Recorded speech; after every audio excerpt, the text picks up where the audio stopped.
लग्नाला फक्त 20च दिवस झाले होते. सासूने जावयाला कायमचं संपवलं होते. 6 जानेवारीलाच या 26 वर्षीय आकाश शेंडेचं लग्न झालं होतं आणि 25 जानेवारीला सासूने त्याची हत्या केली.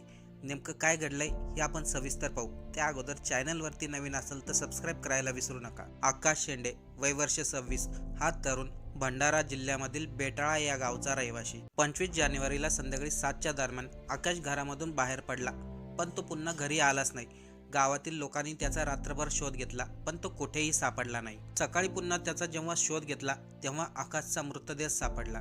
त्याला जबर मारहाण करून गळ्यामधील दुपट्ट्याने त्याचा गळा आवळून हत्या करण्यात आली होती. तर 20 दिवसापूर्वीच आकाशने गावामधील एका मुलीबरोबर आंतरजातीय विवाह केला होता. आकाशने ज्या मुलीबरोबर लग्न केलं, दोघांचंही एकमेकांवरती प्रेम होतं, पण आकाश कुणबी तर मुलगी तेली समाजाची होती. मुलीने आंतरजातीय विवाह केला म्हणून ही गोष्ट आईला पटली नाही. त्यामुळे मुलीच्या आईनेच आपल्या जावयाची सुपारी दिली आणि त्याची हत्या केली. या प्रकरणामध्ये मुलीचा आई, मुलीचा भाऊ आणि मेवना या तिघांनाही पोलिसांनी ताब्यात घेतलंय.